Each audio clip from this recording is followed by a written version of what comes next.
100% Dad Podcast, interviews with dads. We got Brent Dowlen, is it? That is very good. Perfect. At the Fallible Man. Tell us a little bit about yourself. What are the basics? How long you been married? How many kids you have? And what the Fallible Man is? Oh, you want the whole ball of wax. I've been married for, it will be 21 years this April. 21 years this April. And with my wife, we've been together for 23 and a half, but married for 21 now. We got married. I was 21 years old when she married me. She was 19. We were kids, man. Nice. And we have two beautiful little girls. I have a 10-year-old Abby and a 7-year-old named Henley. You guys were married for a while before you had kids. We were, I was 31 or 32 when I was born. So yeah, like a decade, just the two of you. Yeah. I come from my father was a minister, and I'm a former youth minister, and so my experience with my dad counseling, doing marriage counseling, and growing up with my dad doing that kind of stuff, is that most couples, one of the biggest mistakes, one of the top divorce rates is that age group in the 40s, right after the kids leave the home. And it's because people rush into kids and don't take a couple of years to really learn who they are as a couple. And my wife and I both felt very strongly about that initially. Like, okay, we want 3 to 5 years where it's just us to establish who we are, to establish our relationship, what life's going to look like for us. And then we'll talk about kids. But we both wanted kids. And then that turned into, well, we're taking time to get to know each other too. We can't afford to eat. So let's wait a little longer. You know, the typical young couple things, hot dogs and top ramen. And then that turned into more procrastination of just like, well, one day we'll make enough money where we can afford to have kids, right? And all of a sudden 10 years has passed by and we're like, I'm not sure we intended to wait this long. So we didn't really like actively try. We just finally stopped trying to prevent a pregnancy and just left it in God's hands after that. So I have two beautiful little girls that are just the light of my world and the cause behind a lot of what I do. And then, here we are 21 years later, still trying to figure it out. So it's great advice. The whole get to know each other for a few years. That is something that not a lot of people live by or even told. So, and it's something for our audience. They're probably we're a little late on that. You know, most dads are usually married, but this is a great thing. We hit back a lot on our platform is, how are we raising the next generation? This is a great thing to teach your sons and your daughters, right? As a former youth minister, I actually used to do a lot of marital counseling for young couples. And and like my wife's got younger siblings. I told all of them, it's like, wait, she's the oldest. I was the baby in my family.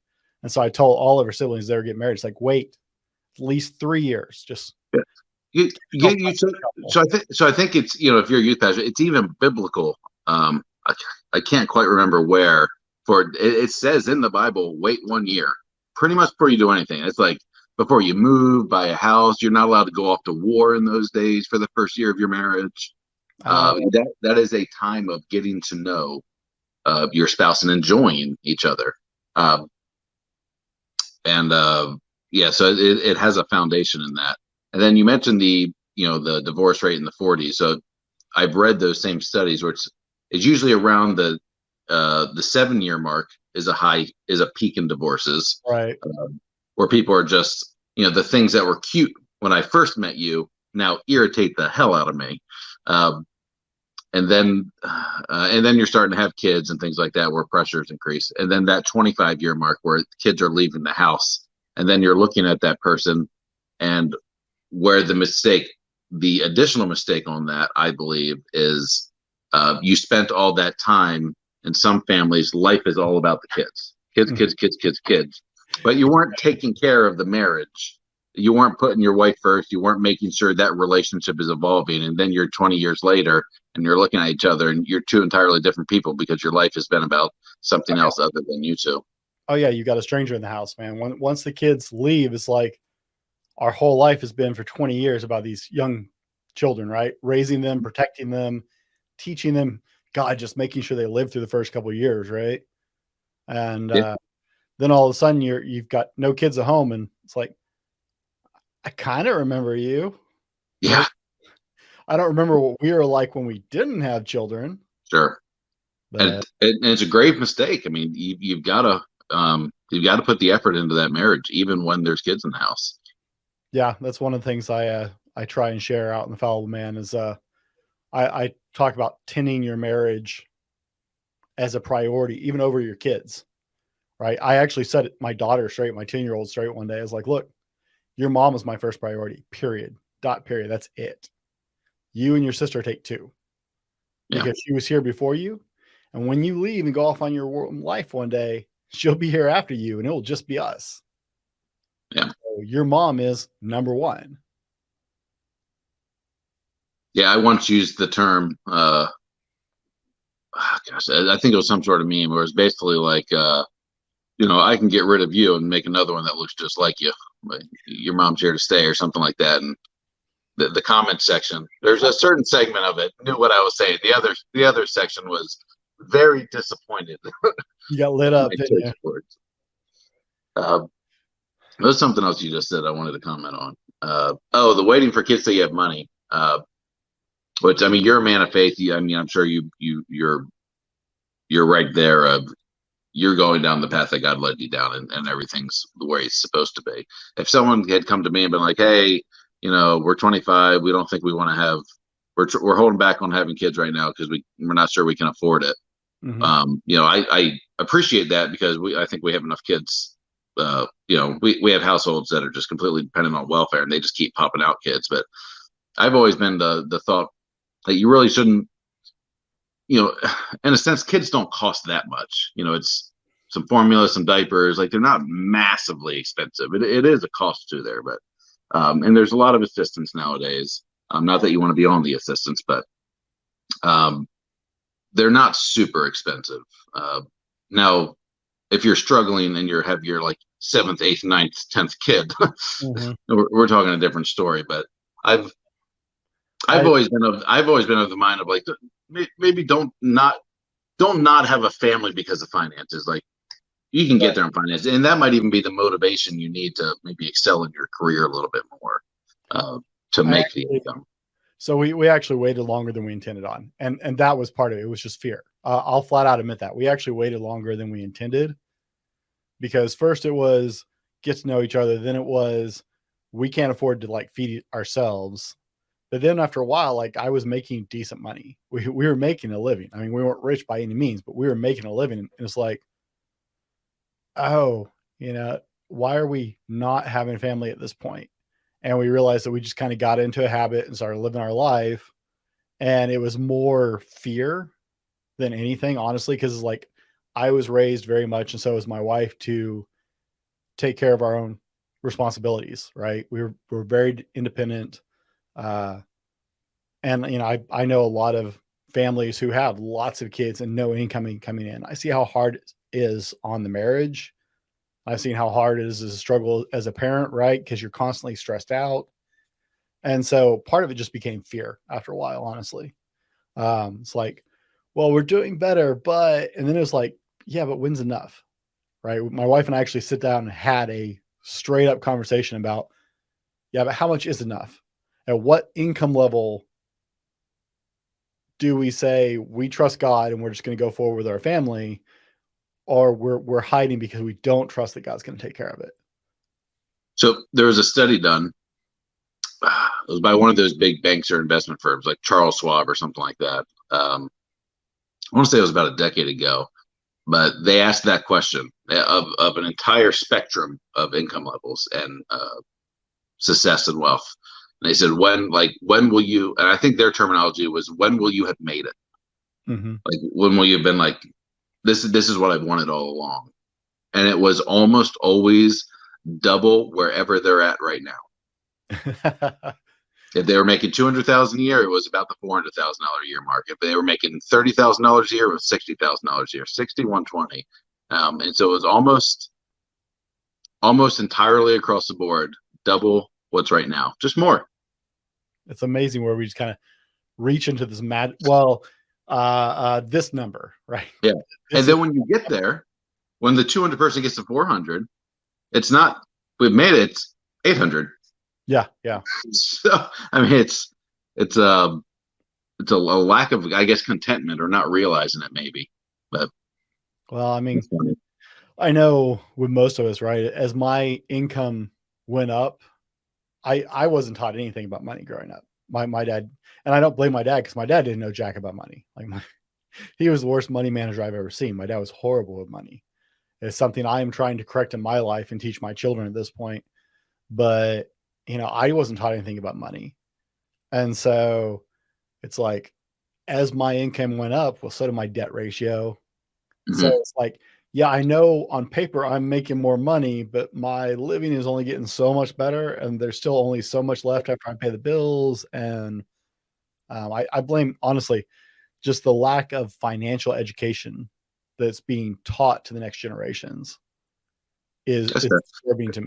I feel like that happens a lot with church folk. Is there's a lot of, I don't want to say this wrong, but this is kind of the feeling I get of, we don't really have to worry about the income. We don't have to worry about this and that because it's in God's hands, mm-hmm. and He will provide. He'll take care of us, and what is meant to be will become. And so that's almost used as an excuse to be reckless. I don't know that it was so much that. I mean, so my income was or I should say my dad's income was entirely based on whatever the church was paying him, right? My father worked for a non-denominational Christian church called the Churches of Christ. They're all independent. And so it was, I mean, I'm not sure my dad ever made more than $40,000 a year in his lifetime. Like ever. He's still alive? No, my father passed in May, this last May. But I don't think he ever made more than $40,000 a year in his entire life, no matter where we lived. And we lived like in the Seattle area at one point. So like, if my grandmother hadn't lived with us, honestly, like financially, we wouldn't have eaten part of the time. And so it wasn't that. He came from like, his parents were very frugal. My grandfather was a high school principal and history teacher. My grandmother was a charge nurse. And they were raised during the Great Depression and World War II. And so they were very frugal with their money and their spending. So I'm not sure it was connected to that so much, but I can't remember. I remember one class in all of high school and all of my years in school, public school, right, that we actually talked legitimately about money. One class where they actually taught me something that was relevant to balancing my finances. And that was after I went to a private school for my senior year that I paid for. But other than that, I think I had like one quarter where we had a substitute who was big into the stock market. And so he taught us the basic principles of the stock market for math. But it was only because we had a substitute teacher who liked the stock market. Otherwise, yeah, I had like one semester in a private school that taught me like how to balance a checkbook. Yeah. Yeah. Luckily, I got introduced into that in my family. I'm trying to think high school. I had an economics class and I remember we like pretend played the stock market, but I don't remember much about personal finance. And I think it's weird. Like people who talk about that, I mean, almost everyone is in unison of agreement of, why don't they teach this real world thing in schools? Right. Now, better question, and more that I'm online with, is I don't think schools need to raise kids. Why the hell are parents not teaching their kids this? Because we've been taught to trust the schools to do it. We made a big change this year after the whole that shall not be named. We after a half a year plus of the kids being at school and homeschooling basically from the public schools, this year we actually moved our kids to public to homeschooling. Okay. And what curriculum do you guys use? We use Becca. Okay. My wife actually went to a private school when she was in elementary school, and they taught with Becca there years ago. Since last September, my kids are light years ahead of their classmates already. Mm-hmm. They're behind for Rebecca because Yeah. they were in public school for the first several years, but they are light years ahead of their former classmates now. I've been pushing out more and more content about schools and homeschool, and I've been a little bit more vocal on it of how effective homeschool is now. It's head and shoulders above of their peers in public school, and way more social, which is usually the reason people are thinking of not doing it. They're afraid of social awkwardness. Now, I don't know what it's like in Washington, but in Florida, there's a massive homeschool community. I mean, these kids stay busier and do more stuff in a quarter than I did my entire life, grades 1 through 12. I mean, it's insane how active and involved they are. And how much time is not wasted where they actually get to go out and do stuff instead of just sitting in classrooms waiting for people to catch up or waiting for the bell to ring or waiting for this and that. Well, that was part of the problem is my 10-year-old has some of my habits.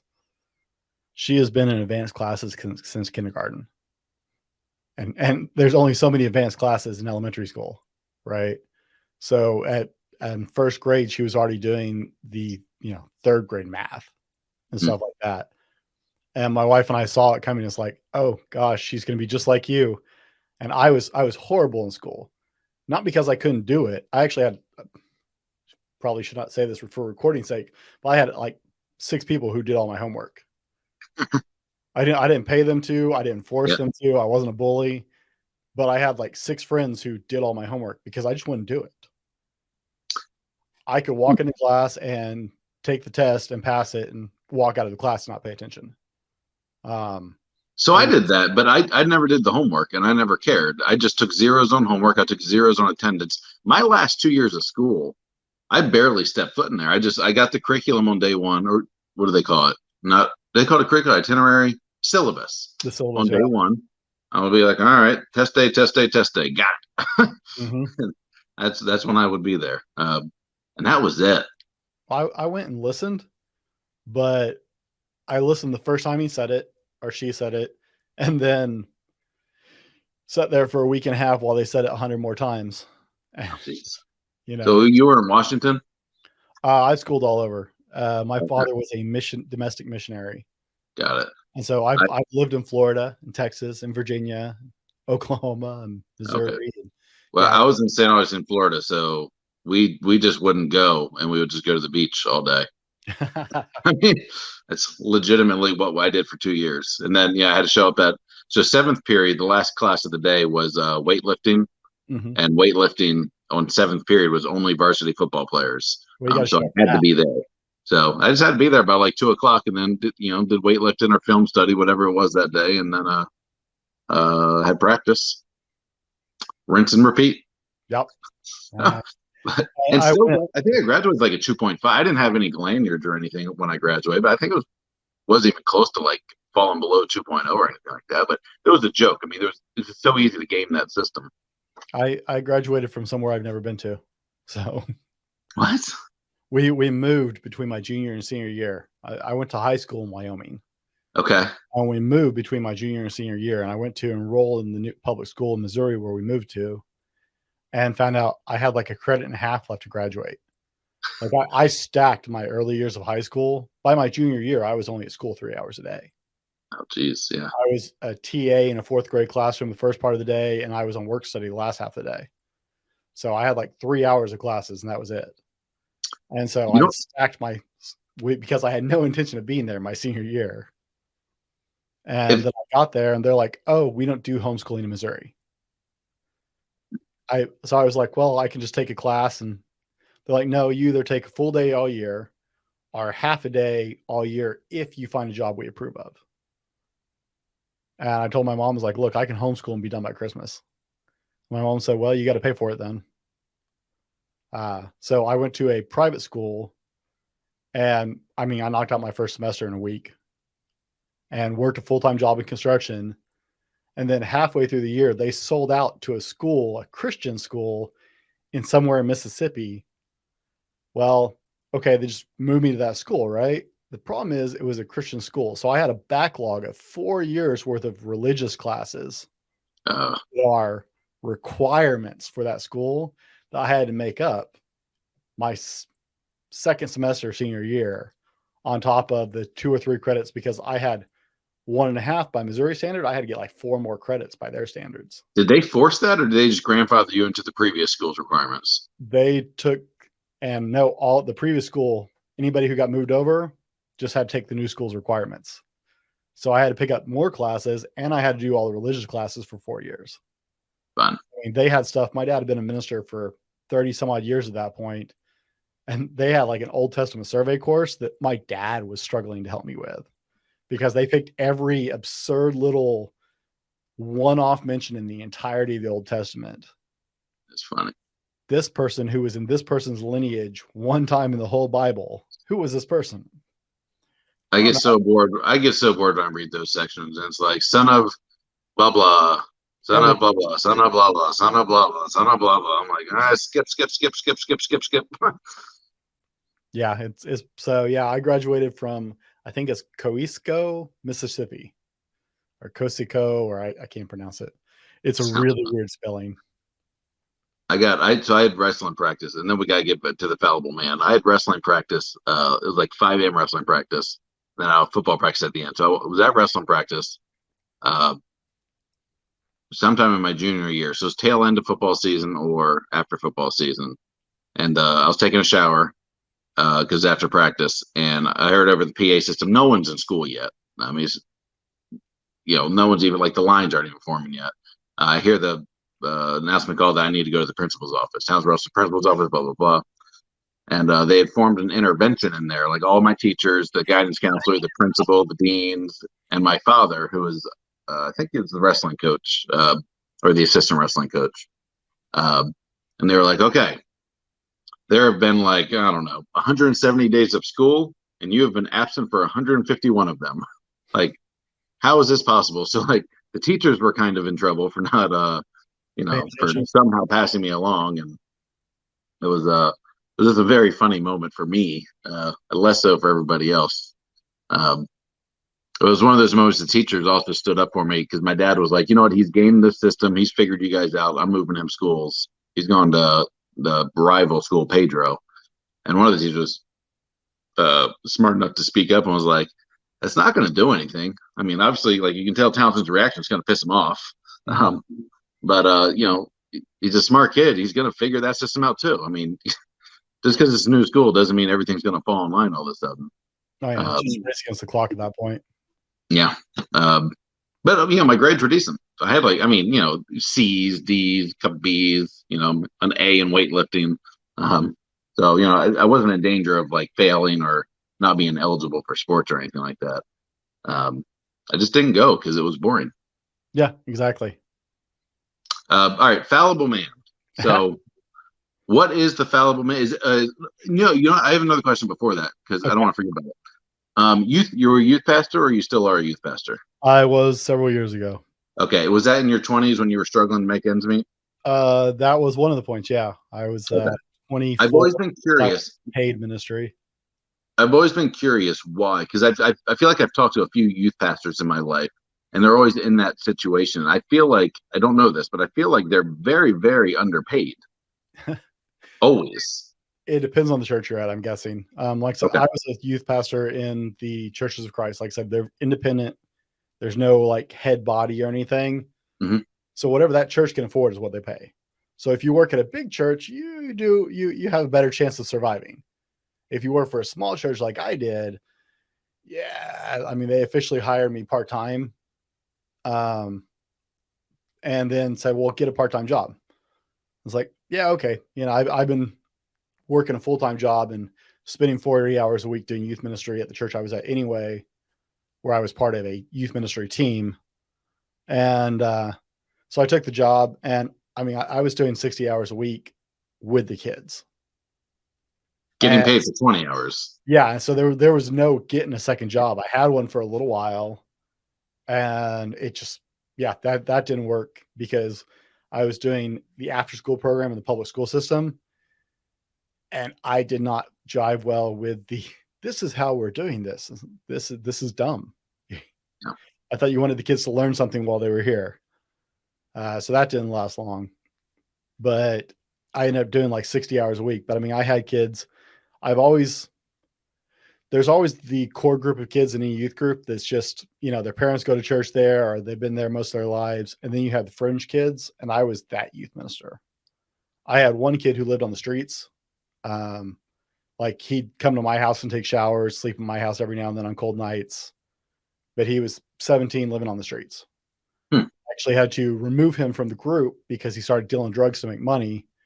And it's like, man, I love you. And I'm here to talk to you, but I can't have you at group stuff because they just can't have you bring that into the youth group. Peddle some potato chips or candy bars. Right. I had one couple who got pregnant as teenagers.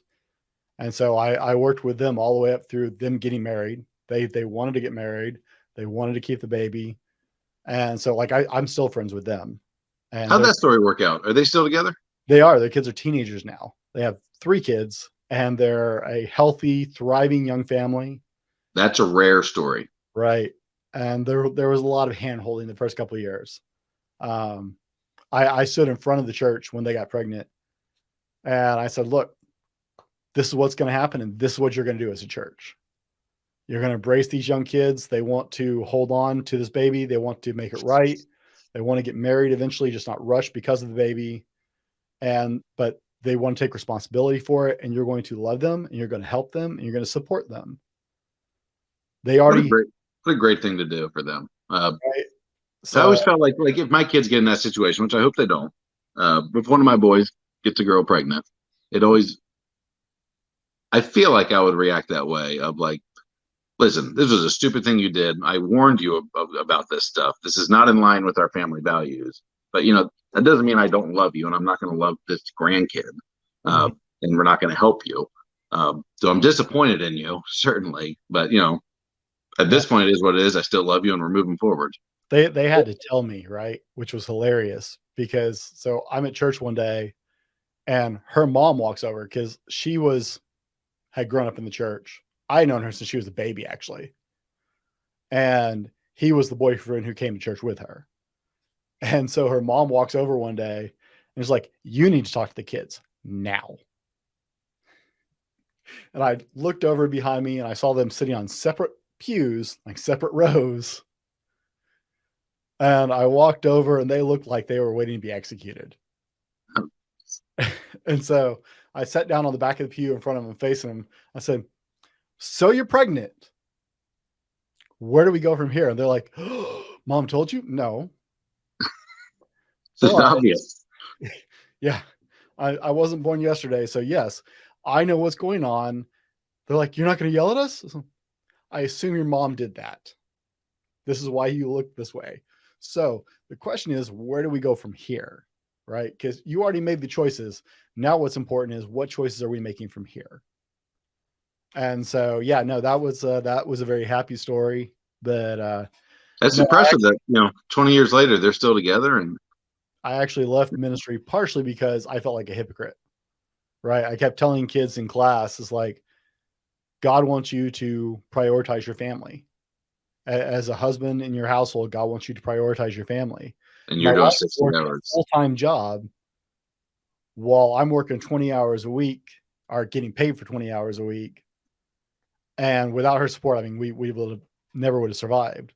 Sure. It's like, okay, I feel like a total hypocrite. And I was volunteering 40 hours a week without getting paid while working a full-time job. So were you talking to the church about that? Were you sitting there saying, hey, you hired me for 20, I'm working 40. So like at some point I either need to go home at 20 and leave this incomplete or you guys need a pay. They were in a tailspin. There was infighting among the leadership and we actually had a split in the church. And so between 2 of the leadership of the church and it split the congregation. And so we lost half the income, which then led to them creating a finance committee who then regulated everything. Mm-hmm. But ultimately, actually, I lost my job because I pissed off a parent. Who happened? That's probably the best thing that could happen to you, to be honest. Partially because he was one of the leaders of the church. But after his daughter called him out for misquoting the Bible, like my job was done. It's like, well, I told you I teach Bible. That's what I will teach your children. So don't misquote the Bible. But Yeah, you can't be too disappointed when you lose the job that you work 60 hours for but pays you 20. That's probably a good thing in hindsight. In hindsight, it probably was. I still do some youth ministry work. I still help run. I'm a co-director on an youth event once a year. Okay.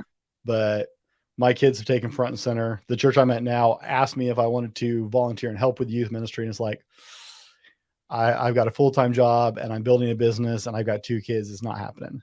So what do you do now? I'm an IT worker. Okay. What does that mean? Yeah. That's why I get paid well. Nobody knows. I work in data center operations. So you keep data centers up.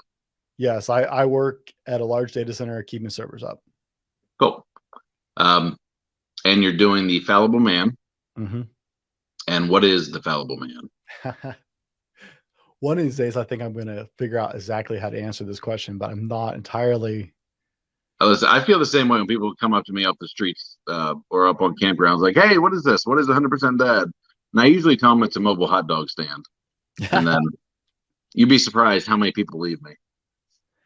The Fallible Man started very differently than it is now, but it all boils down to, after so many years of experiences with teenagers, both the girls and the boys, right?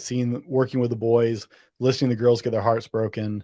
I have 7 nieces, and I look at the guys they've dated, and I mean, some of them are just not adequate. And it's not that the kid didn't try. It's they didn't have positive male role models in their life. So they don't understand basic things that I would relate to just being a male, right? Some people would say being manly, but just simple things, right? My nieces can change tires. They shouldn't have to on a date because their boyfriend can't, right? I mean, that may be a little chauvinistic, but it started there, right? I started seeing, and this is like, well, I have 2 daughters, but what can I do? Because if they're this way already, right? All these young men without positive male role models, and like our schools here are begging to get men to come in and like read to the younger grades and stuff like that, because they recognize the fact that there is a lack of positive male role models in the homes. And so I started thinking about what can I do? What can I do about this? Because my children are little now. So what can I do to help fix this? Because one day some little boy's going to come calling, right? And so I wanted to create something to start men mentoring men to some extent, to start sharing wisdom and knowledge and experience with young men who don't have that, right?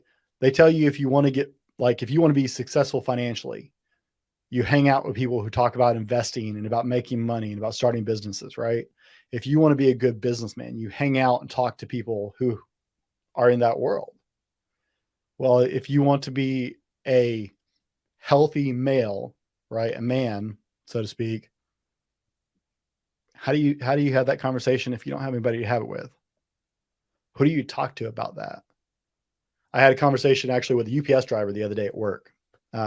He asked about a shirt I was wearing because I wear all my own merchandise. And so we started talking, and this young man has got to be maybe 24, right? He works for UPS, like not part-time, like he's a full-time UPS driver. Good job. Yeah. And we started talking, and he started asking me about what I was doing with it. When we started talking about side hustles, and he was so excited to have somebody have a conversation about starting a side hustle and developing himself. And he told me the saddest thing. He said, my father told me the other day he's proud of me. I was like, that's awesome, man. He's like, yeah, but he's not proud of me. He's proud that I haven't lost this job. Yeah. I've kept this job, what he considers a real job now, for 3 years. And he's proud of the fact that I'm still employed in a real job that real people do for a living. This kid's already flipping shoes on eBay, right? He's buying rare runs of shoes. at, $150 to $250 a pair, but he's flipping them online for $600 to $700 a pair sometimes. Yeah. He's making money doing this. Gosh, that shoe industry is crazy. It is. His dad doesn't care. His dad thinks it's stupid. Mhm. He's actually making an income on this. Not enough to replace his UPS job, but he's making headway on that even, right? Right. It's a pretty good take. But he was so excited to find somebody to talk to because none of his friends want to get better. None of his friends are talking about self-improvement or personal development or growth. And his dad apparently is very disconnected. I'm sure there's a better term for that, right? Absentee, even though he's in the home, as far as his son's development, right? He's met his dad's requirements. He grew up, he went to school, he didn't go to college, but he got a real job. That's it. His dad's done. I did my part. And so his dad has no interest in this personal growth journey and the fact that he's trying to build a business and everything else. And so I started the Fallible Man to start having a place where men could share. And right now it's me. Every now and then I got a friend or two, and I've had some great guests on. I've got a couple of friends who pop on every now and then to help me do a video. But it's about men, mentoring men, and encouraging men to be just a little better, right? My motto is be better tomorrow because of what you do today. I'm also working on, I'm almost done with my certified personal trainer because I've been doing it for years without any paperwork. And so I believe in incremental growth, right? You're a weightlifter, so you understand, right? No, you don't get it. So Well, no, I know what it is. I'm not a weightlifter though. Oh, okay. Well, you were. I'm too round to be a weightlifter. You were in high school. So I lifted weight and I was an athlete and we were in the weight rooms, but I never did like the bodybuilding or competitions of weightlifting or anything like that. Yeah, no, and that's too deep. What I'm talking about is everyday growth, right? So if you go into the gym and you're doing 5x5 with 225 on bench press, right? Well, if you do 5x5 and next week you do 5x5, but you have less rest time between those sets, you're better than you were last time. If you can add a half pound or, you put the little half pound plates, incremental plates on each side and add 1 pound of that bar, you're better than you were last time, right? It's incremental growth. As a lot of people don't see that until you're in the gym for a long time or like you train people like I do on the side, right? I see that with a client. I had a friend who was like, oh, I'm not getting better. I was like, yeah, you are. You didn't die between sets. That's huge improvement. You're actually taking regular rest instead of looking like you just died. That's a huge improvement on your part. You're getting stronger. You're building up endurance. And so I try and advocate for the same thing with the Fallible Man is, pick one thing today, just one little thing. It doesn't have to be the same thing every day. Today, I'm going to read 5 pages of a book that will help me grow, right? On business, our personal finance, our languages, or whatever I'm interested in. And it's not measured by this is what growth is. It's what can make you better. Read 5 pages today. You did something to make yourself better. Can you imagine what it's like if people take one little small thing instead of sitting on my ass instead of sitting on my ass during lunchtime, right? It takes me 5 minutes to eat my lunch. Now I get up, I go walk around my building during lunch. I'm doing something because I sit at a computer desk all day. So now I'm getting up and walking for 15 to 20 minutes every day, right? That's something small, but it's incremental growth. And now I listen to a podcast or an audiobook while I'm doing it, right? I don't listen to like fiction books. I listen to books on business. I listen to books on finance. I listen to stuff like that, right? So I'm feeding my brain, I'm feeding my body at the same time. And that's little bit of improvement every single day. And that's what the Fallible Man has. It started as, let's start this conversation and have a place where kids can have this conversation, where young men can have this conversation. And then it's expanded to, let's be a place where men at our age can have that conversation. I don't have a whole lot of friends who talk about building their own business. I don't have a lot of friends who are interested in investing in personal finance, right? That's not something I'm surrounded by. So I want to be a place that provides that kind of insights and look and information, and a place to have a conversation with men who just go, you know what? I want to be the best version of me. I think everybody owes it to themselves to try and live up to their full potential, not for the world at large. I mean, yeah, that it helps the world at large, but for yourself, just to see, right? Socrates said a long time ago that no man has the right to be an amateur in the matter of physical training. It's a shame for a man to grow old without seeing the beauty and strength of which his body is capable. Right? I love that quote. I have it written down over here. That's why I was looking over there. But I think Socrates missed it. It's not just physical. I think every man owes it to himself to see who he can truly become. First for himself, then if he decides to have a family, for his family, right? Because we're setting the example for that next generation, right? I want my daughters to see me working on myself. I want my wife to see me working on myself because she believes in me. And then it helps build our community. Michael Jackson said, if you want to make a difference in the world, take a look at yourself and make a change. It's what you can control. I think he's saying that. He did. He did. Hey, you've got a great cadence. You craft your words well and almost a story framework. You clearly were a youth pastor. Thank you. I think. No, it's good. I mean, like I said, great cadence, great flow. You delivered that message well, and it's one that really needs to be heard.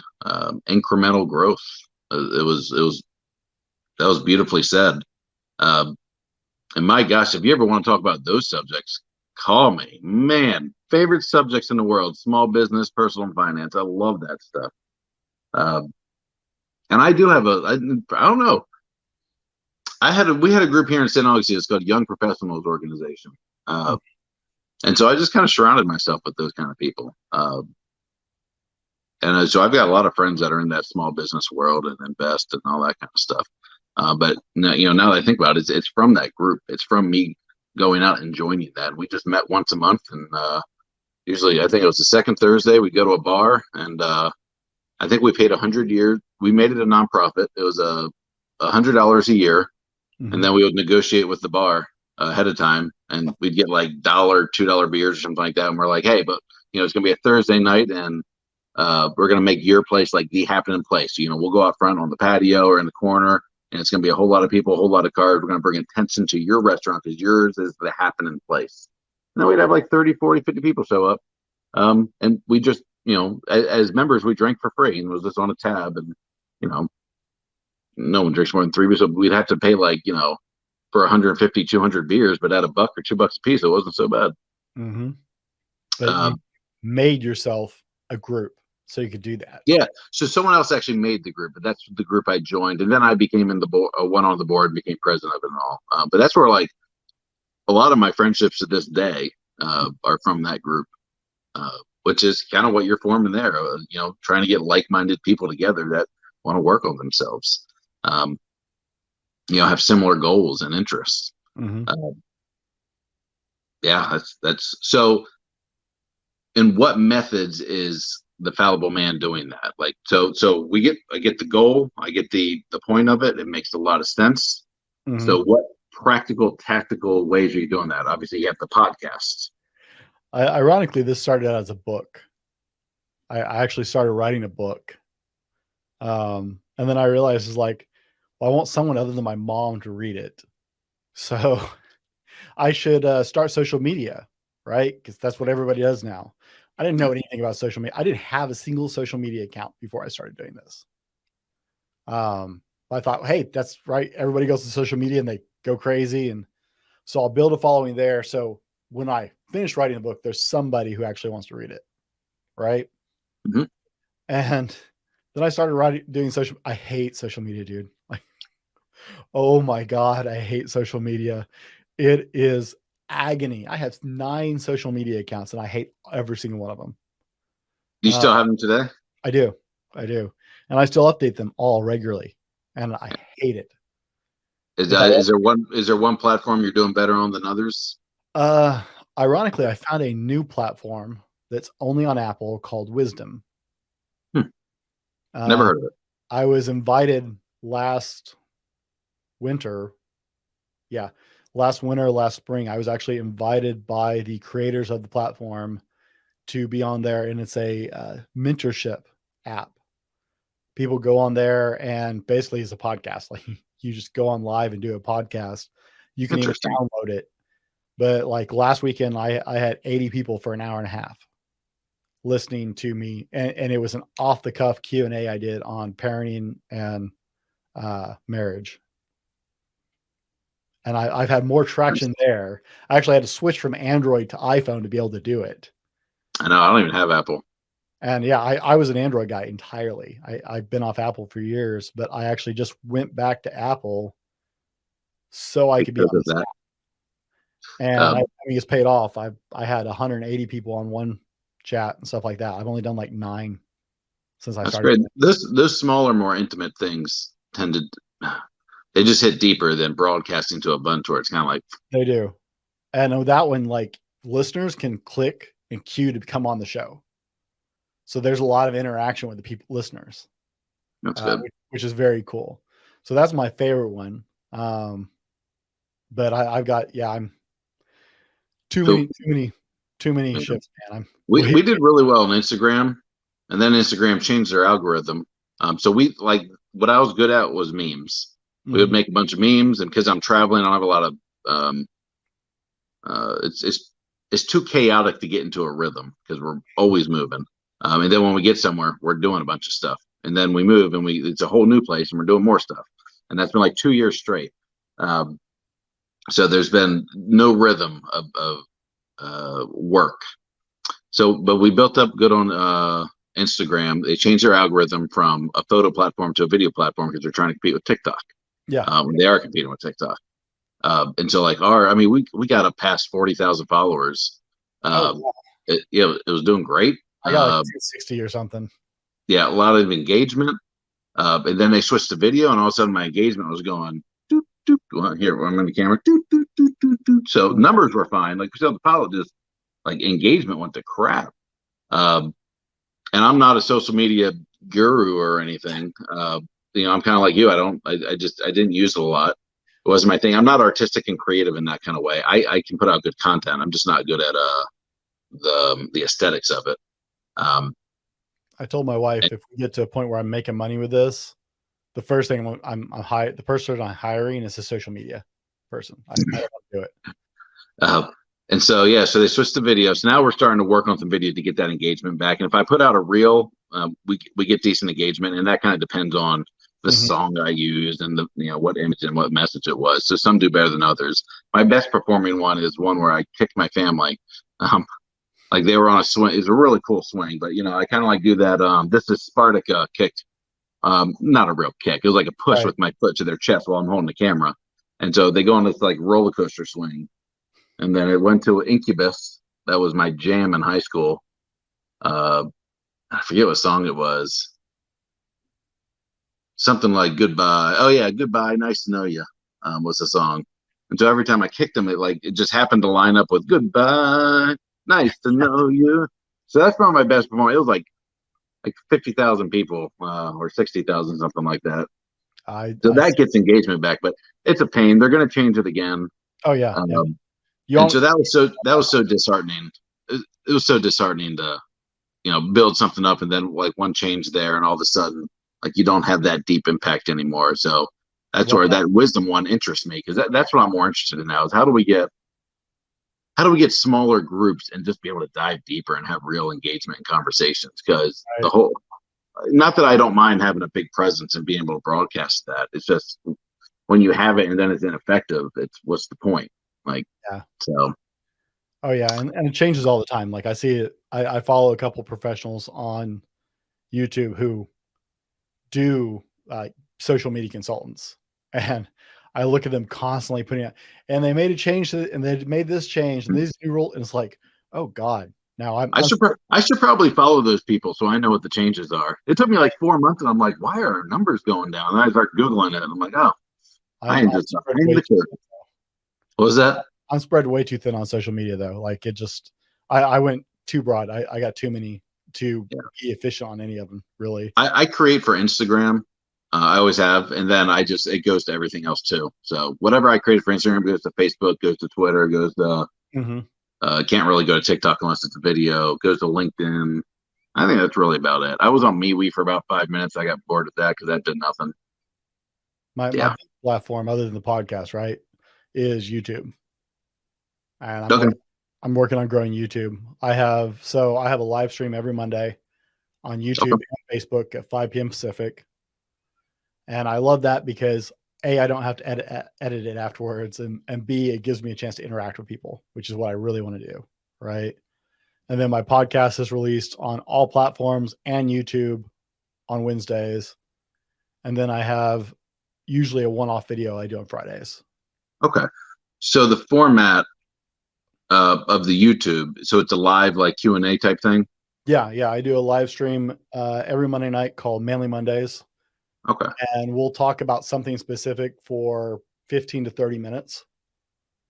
And then I'll open it up for Q&A, and anything that falls under man, husband, and father is fair game after that. Okay. So you have like something prepared, like a speech or sermon or whatever it is. And then there's follow-up afterwards. Well, let's not call it a sermon, but yeah, no, I usually have a specific subject, and I've had guests on. Like I just finished wrapping up with a group called Saving Innocence. They're a anti-child sex trafficking group out of LA. I actually did a 3-event series with them. They wrote a book. The executive director and one of the counselors, also a sex trafficking survivor, wrote a book together called Men Fight for Me. It's an excellent book. I can get you their contacts if you want to talk to them. But I interviewed him, did a live stream Q&A with both of them the following Monday, and then interviewed her on the podcast that next week. So I had podcast on Wednesday, live stream on Monday, podcast on Wednesday. And I did a 3-part series with them. And then I've had like a marriage counselor on for my friends over at Denali LLC. And I did a men's mental health Q&A with an award-winning psychiatrist out of Australia that I've gotten to work with a couple times. So I try and mix it up. Sometimes, a lot of times it's just me, but I try and bring in guests to answer questions that I can't and stuff like that. So you've got the social media platforms, Wisdom being your favorite. You've got the podcast that comes out once a week on Wednesdays. You've got YouTube on Mondays. It's a live Q&A format. Yeah, Mondays and Fridays. And then what else are you doing? Man, that about spins it. Okay. And then eventually I'm assuming the end game is a book. Eventually it's on back burner at the moment. I feel like I can engage people more on YouTube, right? I feel like I have more control over that as far as being able to engage and kind of control building an audience. Well, you don't have to stop doing that stuff when you release a book. No, I have no intention of stopping doing it. Yeah. It's not, hey, I have a book. I don't need you people anymore. Right now, I'm solo producing a live stream, a podcast on audio and video format, and another video every single week. I'm doing all my own business stuff. I'm usually reading 4 books at a time for upcoming interviews. I won't interview an author without reading his book first or her book first. And so I've got multiple books on the back burner for that. I'm actually working on not only my NASM certified personal trainer certification, I'm also working on my NASM behavioral change specialist and nutritionalist and recovery specialist at the same time. So I'm working on a total of 6 certifications through them. I have an entire line of clothing on the website and doing all the business administration stuff. And then I'm also a father and a husband. So, and I work. What's one more thing to that list? Right. And Wisdom is actually the newest thing on that list. So it's well, you're smart. You're smart to live stream. That's what I should probably start doing the podcast live stream, because here's what happens. Like with this podcast, we end it. You say, "Hey, that was a great podcast. Can't wait till it comes out," and I have to rewatch it 3 times while I edit it. We got to watch it through at least once, and then I'm making cuts and making it pretty and stuff. Which sometimes, depending on how the conversation went, is way more difficult than it should be. Oh yeah. No, I don't do my live. I do my live stream. That's a live stream show. Mhm. The podcast I record just like you and I are now. So I Okay. do all my own post-production on all those things. I don't have any staff. I don't have any employees. So I'm doing post-production on 2 videos every week and the podcast and my social media and blah, blah, blah. Listen, I feel you. We're in the same boat. Exactly. So you get it. I don't think we've even started tackling why you had me on here originally. So masculinity. So how, defined differently by a lot of people. So how do you kind of define masculinity? What does it mean to you? Masculinity is an interesting question. Like I actually spent some serious time in reflection getting ready for this podcast because it's like, and really masculinity is kind of a bastardized term. Like there isn't even actually an official definition in the dictionary. If you look at the dictionary if you look in the dictionary for the definition, it refers to possibly inherited or socially learned traits of being masculine, right? It's a non-committal kind of answer. So to me, you got to kind of back it up, right? So what is being masculine? Well, being masculine is a cocktail of hormones, right? There are women who have masculine traits, masculine features, right? They have a harder jawline, or they have a little bit more testosterone, so they build muscle easier, right? Those are quote unquote biologically masculine traits, right? Then there are there's males, right? And I'm old school, so that's biological males. Okay. To me, that's what you're born with. That's what you are. You're a male. Being a man, it's a choice in the way you live. There are a lot of little boys. There are not a lot of men in the world. And then masculinity is kind of like this crazy combination of all 3 definitions and terms, right? Masculinity has a lot to do with the traits that we're taught, both as we're raised, the fact that we are men, the fact that we have certain biological tendencies, and by how society shapes our role. That's where you get into masculinity, right? So we argue about toxic masculinity. To me, I hate the term. I'm utterly opposed to the term toxic masculinity. I actually make a shirt that says toxic masculinity, and the toxic's crossed out and it says essential over the top of it. Because the things that people generally define as toxic masculinity, I would define as a lack of masculinity, right? I would not call that toxic masculinity, just a lack of masculinity and manhood. But we throw the context around, but we don't really have a solid definition. Now, I have how I would define being a man, but masculinity is just a cocktail of several different components of our life. We're born men. We're born with masculine biology. We're born with masculine hormones. And then you can choose to become a man. You can choose to grow up and mature and become a man. And so I feel like masculinity. I feel like maturity is a good word. Certainly, learned behaviors was a good hitting point. Because we put out a meme probably last year at some point. We're like, so what? We hear this phrase all the time.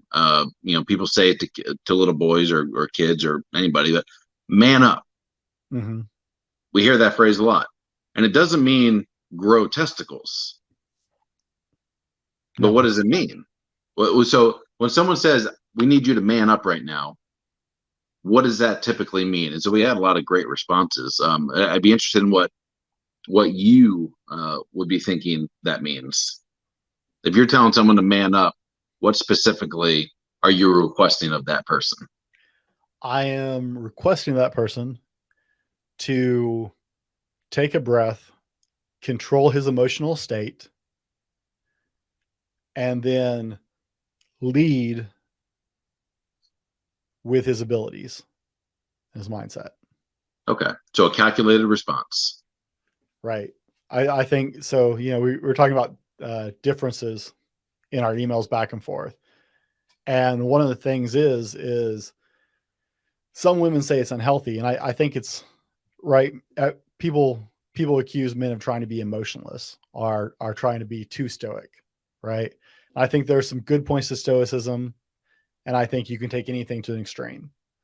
But one of the incredible things about the way our brains are wired, men's brains are wired as opposed to women, is we have the ability to separate emotion from a situation or from facts more easily. Women can do it too, but it takes a lot more effort because it goes against their hardwiring in their brain. And so that ability to step the situation, the emotions around the situation to the side. I'm saying, I need you to put your fear or your concern or whatever to the side. I need you to logically look at the situation, process the data, and then step into what is necessary at the moment. Because it's called compartmentalizing. Right. But that's what men do. If you look historically, right? I am, the military is near and dear to my heart. And I've never met a soldier who wasn't scared to run into guns, to run into gunfire, to run into explosions, to run into battlefield. I've known some of the most badass special forces soldiers in the world. I grew up knowing a guy who was Mr. Army 3 times, had more medals than he could talk about, and was the head of the Rangers in the Western United States. Jack was one of the scariest men I have ever met in my life. He did not love war. He did not want to run headlong into gunfire, but he would do it absolutely without question if that was the initiative that he had to follow. If he needed to do it to protect people, there was no question. There was no hesitancy. It was always, I will serve to the greater good. Right. Mm-hmm. And so that's when I'm telling someone to man up, I'm telling them to step out of their emotion, process the logical facts, and step up to what needs to be done, not what you want to do, what needs to be done. So yeah, I think that was some of the responses we got was remove emotion from the equation. And sometimes that was like, I don't want to say crying, because certain people take that different ways, but remove emotion and just deal with what it is right now. We can deal with the emotion later. Sometimes the urgency is more important. What else did they say? I need you to man up right now. If it would be like an example you gave earlier of 2 teenage kids getting pregnant, mm-hmm. and that 17-year-old kid who's now gotten a girl pregnant, we might be telling him to man up, which is going to mean assume your responsibilities, Right. take control, be that calm presence like you were talking about. But yeah, now it's time for you to probably produce an income. Make sure you're creating a good, safe home. Make sure you're not running around and trying to date other girls, that you're doing the honorable thing and staying with this girl, marrying her, forming a life together, not worrying about, woe is me, instead building something. Take ownership of the situation. Mm-hmm. Absolutely. Have you read Extreme Ownership by Jocko Willink? Do you know who Jocko Willink is? Nope. Okay. Jocko Willink, he has a podcast called the Jocko Podcast, but Jocko Willink did you see the movie American Sniper? Oh yeah. Yeah. Jocko was his boss. Jocko cool. was one of the Navy SEALs in charge of Operation Bruiser. He was an instructor for now Congressman Crenshaw.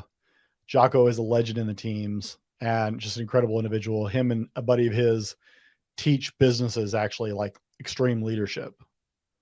And he wrote a book called Extreme Ownership, which just really surmised a lot of what I believed about that aspect, right? It doesn't matter if it's your fault or not.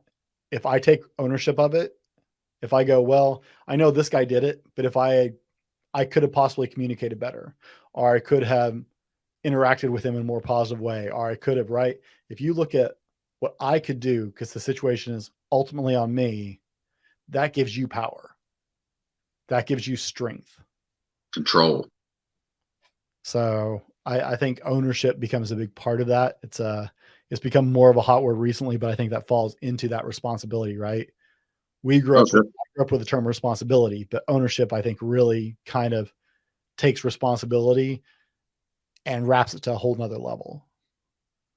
Yeah, we put out that message quite a few times of dad's a good dad. Well, it's not always dad. I tie it a lot to small business a lot because it's very relevant in that situation as a leader. Mhm. But to be able to shoulder the burden of all the responsibility, take all the blame, take all the fault, and here's the key thing, and not let it crush you. That's very important. um, but yeah, I mean, and that's why my customers liked me in business. I mean, the buck stopped with me in a very real sense. If they called, it wasn't me saying, "Oh, an employee did this," or "Hey, the machine's failing," or "Hey, no, one of your employees told us to do this or that." It was, "I'm going to fix it. That's my fault. I'm sorry," um, and we move on, and it just shoulder the blame and keep going. It's a very practical way to live. It gives you a better quality of life, and I think it just makes you happier. Because when you're not running around blaming people and everything is everybody else's fault, and you just say, You're a victim fine, then. I'll take it and I can fix it.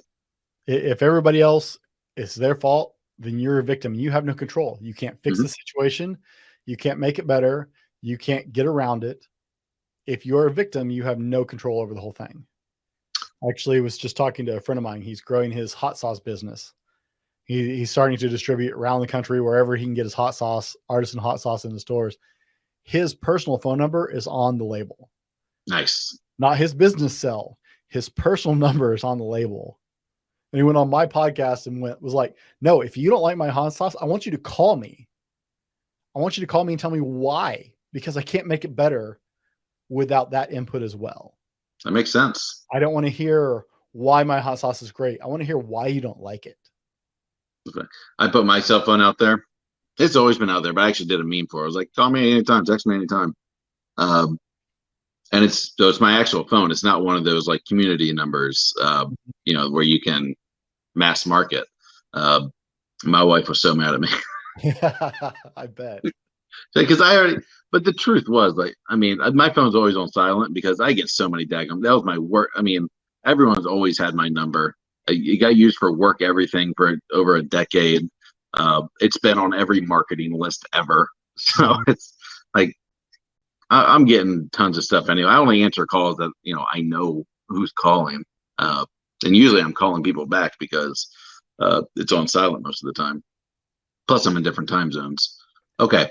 Masculinity. So if I had to describe masculinity or draw a picture of masculinity, it's probably cowboys, military, leather vest, bikers, a beard, broad shoulders, a square jaw. I'm trying to think, probably a big truck. That would be masculine. Which is ironic because I don't think a lot of guys like sports cars, but I don't think that would be a guy thing, but not masculine. I think most people wouldn't consider that a masculine thing. So I'm trying to find a way to put a definition on it. Maybe chewing tobacco and spitting would be masculine. What are some other things that maybe are common perceptions of, if you got to create a masculine character for a TV show or a movie? They're always loud and they're always bullies in shows. Are they though? Okay, I can't say always. You're right. So the ones that they really want to exemplify as pretending to be masculine are always loud and bullies. I can see that. Did you see the new series Reacher? Mm-mm. So the actor Alan Richardson, who plays the character, dude is 6'5". He jacked up. He added 30 pounds of muscle. He looks like a bodybuilder. Like at 6'5", he's already a big man, but he got massive for the role, Sure. right?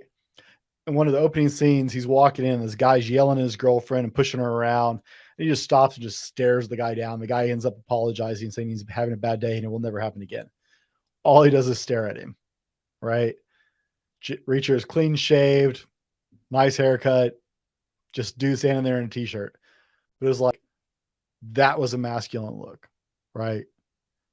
But what made him masculine? It was the way he looked at him, and it was his physical presence, right? So a lot of people translate masculinity as to a physical presence. So like an intimidating presence. Right. But that's not accurate to me.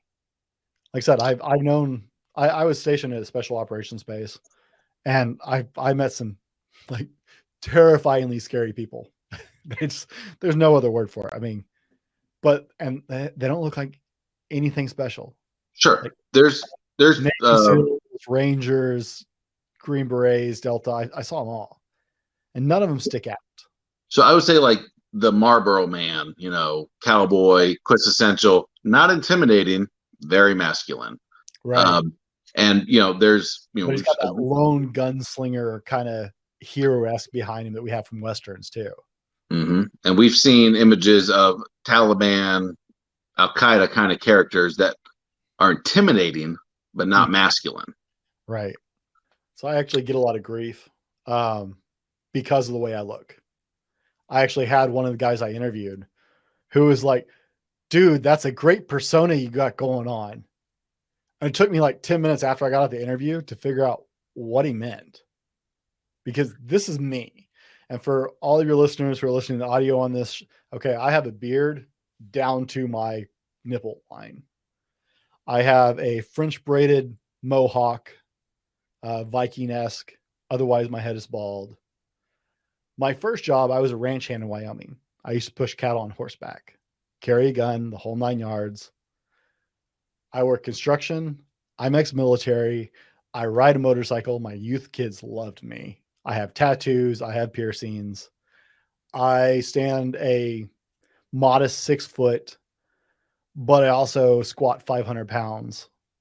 So I'm pretty thick. I'm not like bodybuilder thick. I always train for strength instead of for size, but I'm thick. My wife will not let me shave my head. That's why I have the mohawk. My daughters put that out actually. My daughters, I teased about it and they're like, do it, daddy, do it. So I just shaved it in one day because my wife won't let me shave my head. I kept my head shaved like big smooth for years. And my wife told me I was no longer allowed to do that after I let it grow back because I was scaring everybody. Even one of my mother's friends was like, you look much less menacing with hair. Yeah, funny. Most of the big guys with beards I know are super nice. Right? They are. But when you're a big guy, you also, it's something my father taught me. My dad was 6'5". My dad was a big, huge dude. I'm only 6 foot because my mom stands to like my chest. Otherwise, I'd be much bigger. But he told me from the time I was little, because I was so much bigger than other kids, I hit between 5th and 6th grade, I grew a foot. I went from an average sized kid to bigger than everybody. Yeah. It was a very painful summer. But my dad told me, he's like, look, you're going to be big like me. So you have to be very, very intentional about the way you come across, your physicality, your size, your voice. You have to be very intentional about your physicality. And he was telling me this from the time I was 12. Right. He said, your physicality is going to scare people.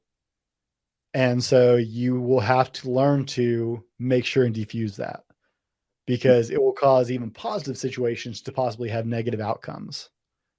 People may not say they're intimidated, but people who are smaller than you will always be slightly intimidated. Except for, you got a little scrappy guys that are like 5 foot that would punch a bear in the face, right? Those guys got a chip on their shoulder for their size. But he told me from early on, it's like, you're going to have to be intentional. And I think a lot of big men learn that. But I have a very traditionally masculine look. It's not I'm trying to look masculine. It's not I'm trying to be big and scary. It's what I like. It's just who I am. I've been this way for a long time. And so, this is the quote unquote look that a lot of people get. I pull up on my motorcycle, and I pull up on a bike. I've got a leather vest. I look like a biker. My first tattoo was done by a Hell's Angel. Yeah. I've been around that culture. I've been First around impressions. And so I have to be very intentional about it. And you're right. A lot of big guys are very, like, some of the biggest guys in the world, like Brian Shaw, right? 4-time world's strongest man, Hafthor Bjornsson, are big teddy bear guys. Mm-hmm. They're some of the sweetest people in the world. They could crush you like Andre the Giant or something, but some of the sweetest guys in the world. So I think that was good awareness of your father to teach you that. I was never taught anything like that. In fact, it wasn't until just recently my wife was having that discussion with me. I can't remember how it got started. I was asking her about something. She's like, Townsend, you're a big dude. I'm 6'2", like 250. Mm-hmm. Broad shoulder and all. And she's like, Townsend, you are an intimidating presence. Because I think it had to do with women. Like she was like you got to be careful when you're in a room with girls or in a room or in an area where it's just one girl and you, because you are like you will put all the hairs go up when you walk in. Like it's because if It's you want to do something, you could. You have right. the physical ability to. Um, so to kind of disarm it, she's also said the same thing about me, like, make sure I don't shoot anybody. If there's a situation of safety, like maybe try and diffuse it another way before shooting. Because if I go to a courtroom for Yeah. murder, I'm gonna look like the bully. Oh She's yeah. like, you have the swag when you walk.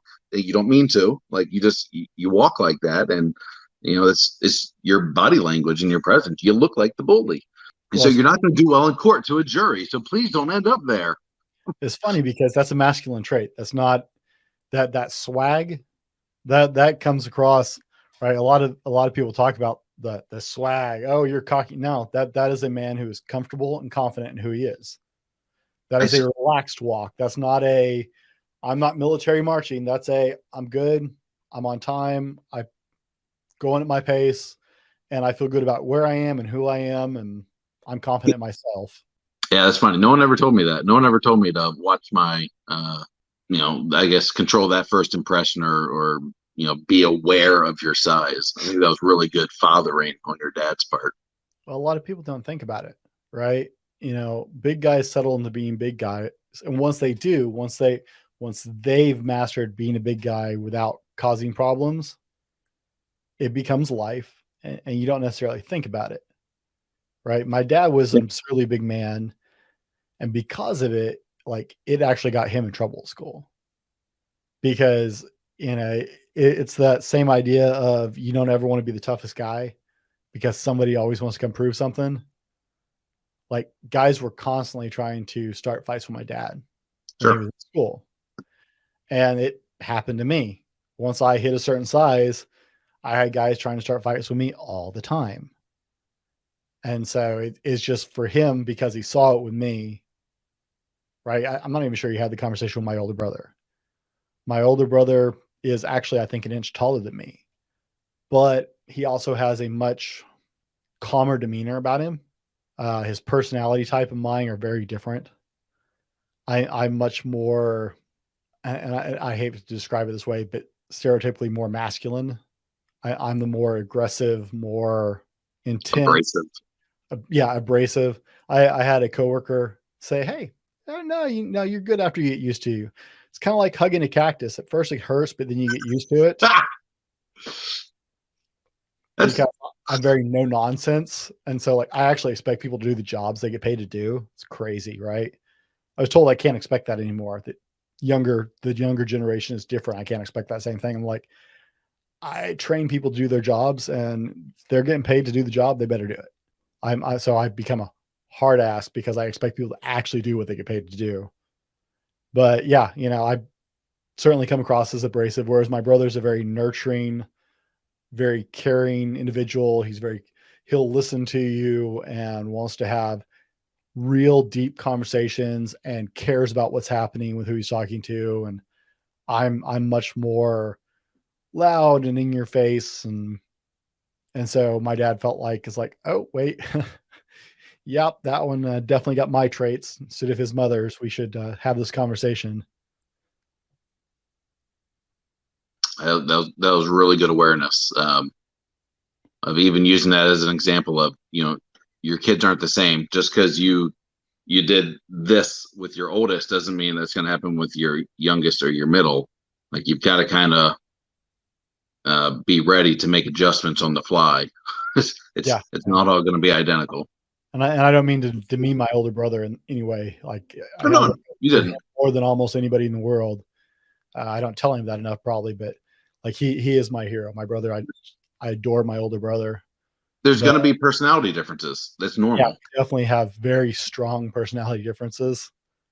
And so, yeah, it's Mike was much likely. I mean, I think he got in a fight or two, but he was less likely to get in a fight. Whereas if you pushed me, yeah, we're having it out, dude. I ain't stepping down. That's fine. So no, I wasn't the biggest in my school. I mean, we were a powerhouse football team. We had a couple big linemen, like 6'5", 6'6", bigger than me. I could knock them out easily because they were big softies. But they were like physically. But no one ever challenged me. I was also a standout wrestler, like varsity freshman year in the big heavyweight classes. Yeah, you don't want to wrestle with them. What's that? You don't want them getting a hold of you.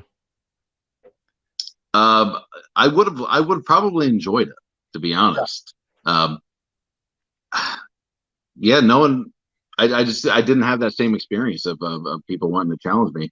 I can't even remember those bigger guys in school facing that either. But that may have been different. As we've traveled the country, I've learned, the cultures are very different around the country. Oh yeah. So, what it's like in this, we're a bigger town now, but 20 years ago, a small beach town, coastal beach town with a big football team. It wasn't a really aggressive vibe there. We were good at the sport, but it was very chill because we wanted to be at the beach. Some of my conflicts were my own doing. Like in junior high, I was not only the big kid, I was the big white kid in a mostly Hispanic school. And okay. I got along with most of those guys. Like I was good friends with most of them until I tried to date a couple of Hispanic girls. And apparently that was not cool. Yeah. So, that got me into some stuff. But no, I think there's a lot of misunderstanding. And I think that's part of the problem today, right? We have these hyper masculine pictures we paint of masculinity, like you were talking about, the biker, the soldier, right? I know as many soldiers, like my daughter, my 10-year-old likes to tease me because like movies that have like major self-sacrifice, right? Where someone sacrifices themselves. Like I tear up in those. And it's full circle now because I used to tease my dad about being a crier. So, it's come full circle because like the movie Acts of Valor, it's the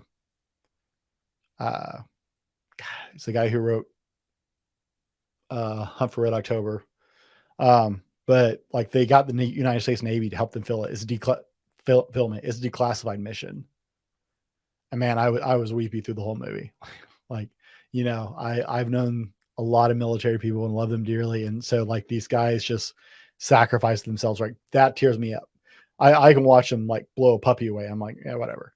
But those deep acts. So what is a good picture of masculinity? An ideal scenario in 2022? I think a good ideal. Okay. Masculinity isn't necessarily a physicality thing. I know a lot of physically smaller men who are giants in any space they're in. Right. So I don't think we can limit masculinity to a physical form.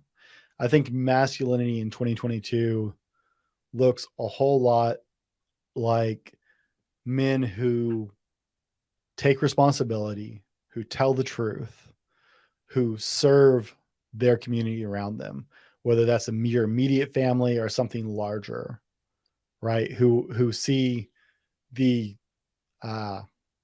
altruism, is that the right word? I think so. Of serving something bigger than themselves.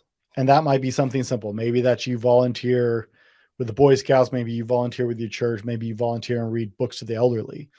But I think masculinity reflects in men who see that there is something bigger than them to serve. And so they try and set an example. By the way, they do that. They try and lead by example with honesty and integrity. I think masculinity shows in a resolve to become better, because it's a lot like a weightlifter. There's never enough weight. I think as you grow as a person, you see the more you grow and mature as a person, the more you understand that you will always have room to grow and mature. And so it's not the picture that we normally see. In fact, in 2017, Harry's Razors, which obviously you and I are not fans of razors, but Harry's Razors did a one-of-a-kind year-long study in the UK and it's called Harry's Masculinity Report. They ran for a year and interviewed over 65,000 men. It is the biggest one and only of its kind study ever done in history. And the top 6 qualities that men prized in their report were honesty, reliability, dependability, commitment, and loyalty. Those are 5, followed by creativity. Those were the top 6 things that they found after this year-long study of over 65,000 men. They also found men prized jobs that were fulfilling to them, where they felt appreciated and fulfilled, like they had a place in the company, like they actually provided a value and were valued in return. Purpose. Yeah, they valued, but specifically in their job, purpose in their job. They found that they valued family and being home and community, like physicality, like fitness, strength, stuff like that fell way, way, way down the list. And I think that's very accurate. I think at one time we were called to depend on that physicality more. And so that played a larger role of what masculine was, because our lives dictated that that was the reality of our life. Men had to be ready to go to war. Now only select men go to war. I listened to an interview the other day, and a drill sergeant was complaining that Generation Z is actually getting hurt more in basic training than any other group before them. Because their bodies are not physically capable or strong enough to handle the rigors of basic training. I believe that because they're not playing outside and jumping. Right? I just found out the public schools here. I just found out the public schools here don't even do. You don't even have recess or much less PE every day. Ours has recess every day here, the one my girls were in. But it turns out like the PE teacher has only been in like 3 times this entire year. And they do a walkathon as their fundraiser. So I think something that was missing from that list, and my natural instinct would be to make fun of the UK and say that would have never happened in the USA, as there was no mention of bravery or courage in the top 5. I think those are important, critically important. But to me, part of that comes from ownership. Not all of it. The responsibility part. Yeah, comes from ownership. I think that's a highly underrated, because a lot of bravery also comes from ownership. They look at the responsibility and look at who they are and act in a brave manner because it's who they are. And it's the responsibility they've taken on. Certainly it's an action word. It's right. Realizing that this might be high risk or dangerous or whatever, but we are moving forward. Right. And I mean, we've seen the damage. So the UK back in the 1800s, late 1800s, actually moved to start feminizing men. It was a big movement in Great Britain back in the late 1800s. They actually were trying to effeminize men. 1800s. Yeah. So there was so I think we're still talking classes of people back then in the UK. Mm-hmm. So I think there's still at that point royal, gosh, what would it have been? Would there have been serfs? Gosh. A serf class? I'm not sure. Yeah. There was definitely a privileged class, a middle working class, and a poor class. I can't remember. I wouldn't know the names. I'm very certain of it. But actually coming down from royalty in Parliament, they were actually trying to make men more feminine. So there were rules for gentlemen in the royal class that I don't think applied to the working class and the very poor class. And I wonder if that's what you're talking about there, is that gentleman standard. No, it wasn't. It was actually doing research on this. They actually it was a movement because they decided that overly masculine men made the population too unsettled. Right? There was always a chance of the population rising up or not liking something. And so they decided it would be better if they were a little more feminine, right? And it didn't last long because they found out that it hurt their population, it hurt their development. And so they moved away from it. China followed suit many years later. And so what specific things were they saying? Were they doing to accomplish that goal? They were discouraging like the fights. They were discouraging the more physical education in schools. A lot of things we're doing in the United States, actually. They were trying to discourage the male play, right? And get them to take more interest in things we would associate with feminism, like cooking and cleaning and knitting and creative. Right? They started pushing more creative and started moving away from physicality as an early movement. And it was very short-lived because it did not take long for them to realize that that was not a healthy movement. China followed suit many years later and moved towards the same thing, where now China is actually trying to butch up their men.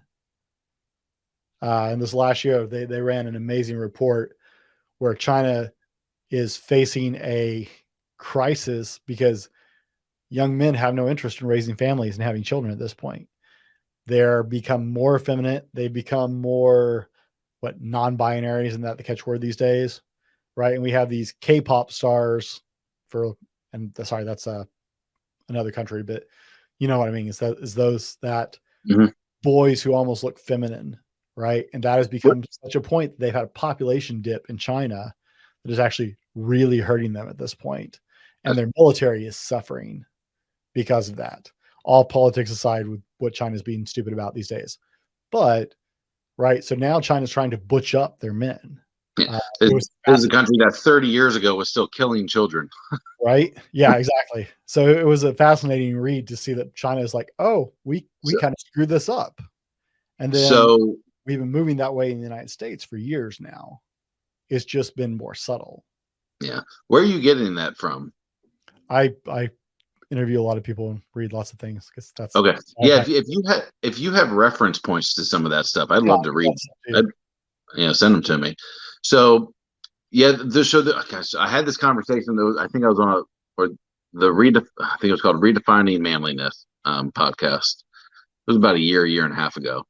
And we were talking about that. And so we were kind of going into the history of like what's happened to manliness. And it resulted in me, like I stayed up like 2 a.m. just writing because it got me thinking. But I was really, what did it come down to? I should have read that before I got here. I think the blog I did, or what we've done over the past 50 years to destroy either men or fathers, or I can't quite remember. But anyway, so there were a few factors because it was about the impact of fatherhood, and it tied into a lot of man stuff and the female influence. And a few of the factors were we went from a farming society to a industrial. So we had the Industrial Revolution, and we needed factory workers. And so dads, this is before 9-to-5 jobs, so dads were going to factories, and they were basically gone all day long. And then the children were not being raised in a house where they were working alongside the fields with dad. Dad was not as involved in the family, so you have more of an influence from mom.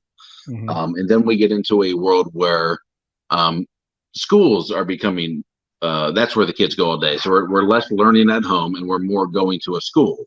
And in school and education, teachers are predominantly women. So we have mom being the more impactful person and teachers, females. So it's a lot of female influence on boys. And then continuing on the work discussion, we went to industry into then, you get into the 40s, 50s, 60s, a lot of sales. So we go from industrial to sales, and that's taking dads away from the homes, and a lot of traveling dads and door-to-door sales and things like that. So again, fathers not being around, maybe just on the weekends. What else was there? Then you had the feminist movement, which was a needed movement because women were in a very real thing, not allowed to vote. They weren't allowed to, if the husband died, take control of the properties and things like that, or handle the banking. If they did go into the workplace, if they could go into the workplace, they were legitimately not paid well because they were a woman, not because of their production. So there were real needs for that movement. But then those needs were kind of met, and then it went way too far. A lot of people missed the second half of that movement, though. So the day that the women got the vote from women's suffrage, that also actually enabled an entire class of men to vote who had never been able to vote as well. Colored men? I think it was colored men and immigrants. Oh, yeah, I didn't know that. I may have heard that once before. It passed with the same sweep that women's votes did. Again, things that needed to happen. Right. So then we go extreme feminism of just crushing and saying everything you do, everything masculine is bad. Then we have the government's beautiful roles, which are they did some real, especially in the minority segment. They've created laws to really and policies that really take fathers out of the home. Oh yeah. That incentivize broken families. Yep. They're quite literally. Say that again. It started specifically in the Black community to stabilize the Black community. Has moved on to all women and just destabilizing the family. Yeah, I mean the tax laws right now disincentivize having a family. Mm-hmm. They pay you extra if you break up the home, if you do not have a father involved, if you are a single mother. And then, of course, single moms became heroes. My mom was a single mom. She did a great job. But I don't think that's the trajectory we want for all of our daughters just because some of our moms were good single moms and had a hard job. I don't think that should be the goal. I don't think that should be... They did good. It should be the standard. Exactly. I'm trying to think if there's some other things. So it was a conversation that happened like this, and it really got my juices flowing, and I ended up writing a blog on it, and it did pretty well. I just read that only 18% of homes are traditional homes at this point. I read a book once about how the whole 50% of marriages end in divorce thing. This is about 15 years ago. This book was written, and they tracked down the how that number was, how they got to that number. Mm-hmm. And the end result was it wasn't a true number because that's not an actual thing that they can track. Right. Because there was a few factors in there. And I'm trying to think what they were. But anyway, I can't remember. I'd have to reread it.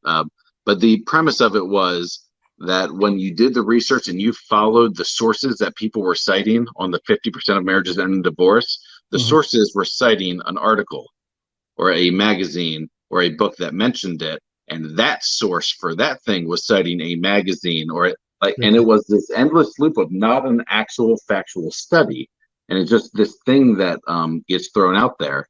And I think once you removed death, so widows, I think the second and third marriage equations, and something like, I can't quite remember how they came to it, but that author, I think it was a woman, ended up being like, so the real divorce rate is probably about 38-39% instead of 50% like everyone's saying.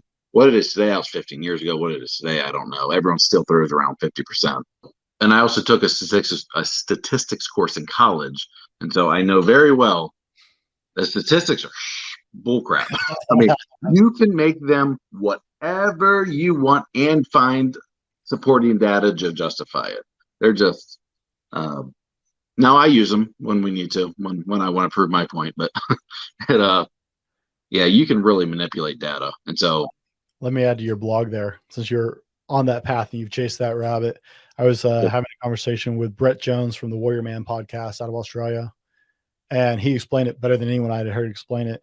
He said after during World War II, a lot of women went to work in the factories, and it was a long war. So all of a sudden women were having to do things around the house. Women were having to take factory jobs. Women were having to do things that were traditionally men's jobs. Men have always needed a place of quiet at some point in their day or in their life. And so we sent all these men to war for years, and they came home and their traditional jobs have been taken over by women.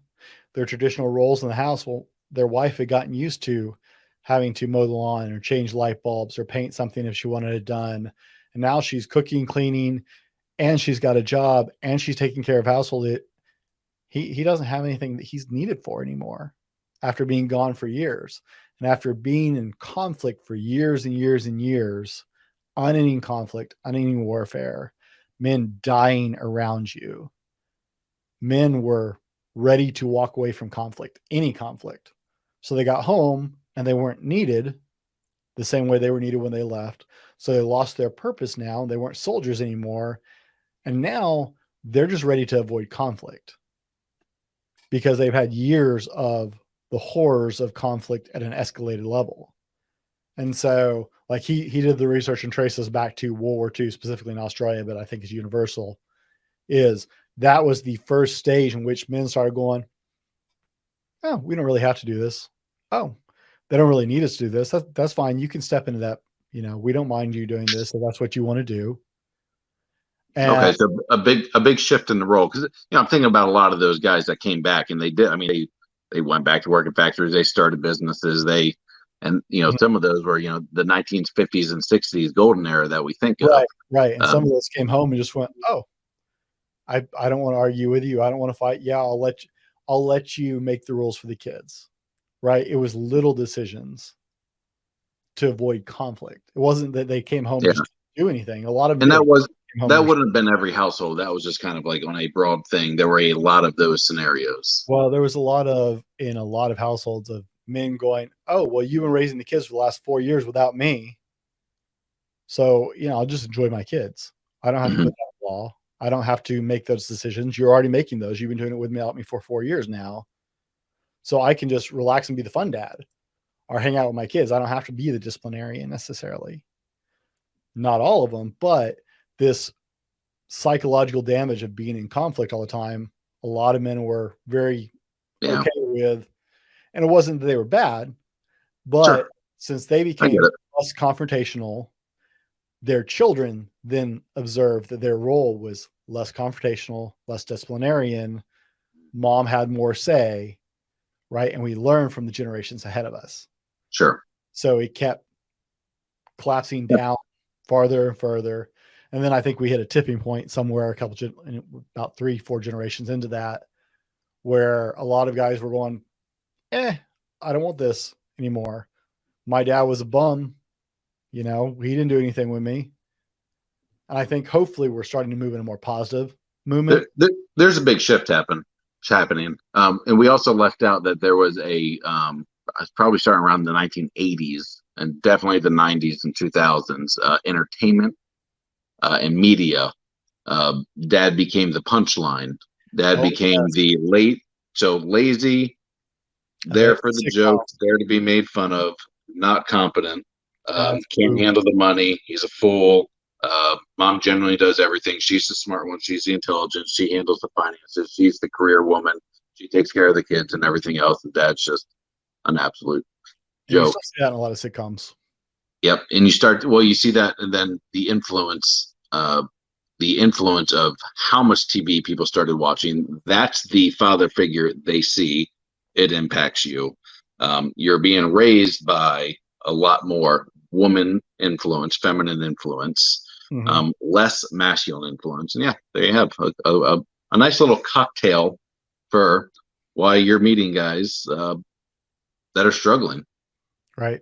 And so we come full circle to why you're doing the podcast, 100% Dad, and why I'm doing the Fallible Men is we see and know that something doesn't feel right and that it can't keep moving this way. And so now we're trying to encourage other men. We're trying to talk to other men, have these conversations. Yeah. I mean, it can keep moving that way. It's just, are these people really happier and having better lives? It doesn't seem that way. It seems when you find people who are genuinely content in their lives and happy, and they don't have as much drama, there's not as much fighting, there's not as much depression and thoughts of suicide, not as much drug use and drinking to cope, that those families have a masculine leader in there. They are intact families quite often, and they're kind of just living these nice, normal lives. And the men have a purpose. Yeah. That is a big, big pusher for men. That's why men die so quick after they retire. If you don't find a new purpose. I was just writing that today. It's statistics, right? Back to statistics again. But I mean, men are much more likely, just statistics aside, I used to work in a nursing home. Men are much more likely to pass on quickly if they don't find something after their job. Yeah. Because men need a purpose. We're purpose driven. It's in the soul. Suicide in 2017, suicide was the number one cause of death for men under the age of 54. You know, I don't know what it is today, 5 years later, but I think there's a lot, and now I'm starting to talk on things that I've just heard and I haven't read actual like studies on, which can be perpetuating something that's not true sometimes. But yeah, I've heard men are leading candidates on a lot of that stuff, a lot of suicides, a lot of depression, a lot of things I wouldn't have thought. Short answer, guys. You need to find purpose. Yeah. Find a purpose bigger than you. All right. We are long in. You know how long it's going to take me to edit this?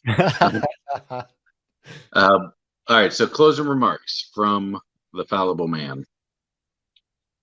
Surround yourself with people that want to go the same place you do.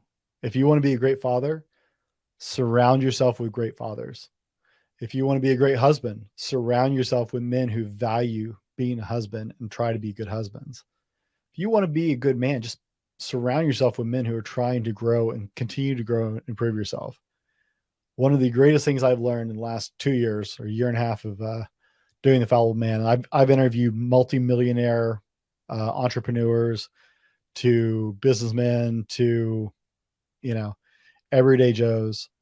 And one thing I consistently find in everybody who is quote unquote successful, as a lot of people define success, whether that's money or otherwise, successful is in they're happy with their life and where they're going. They find mentors, they find other men who are moving in the same direction, because we need that brotherhood. So if you want to be the best version of yourself, you got to find people who also want to grow. If you want to excel, if you want to grow, you have to create the environment where that's possible. No one's going to do it for you. No one's coming to save you. No one's going to make it better for you. Take control of yourself, take ownership for who you are, and make the choice and go, man.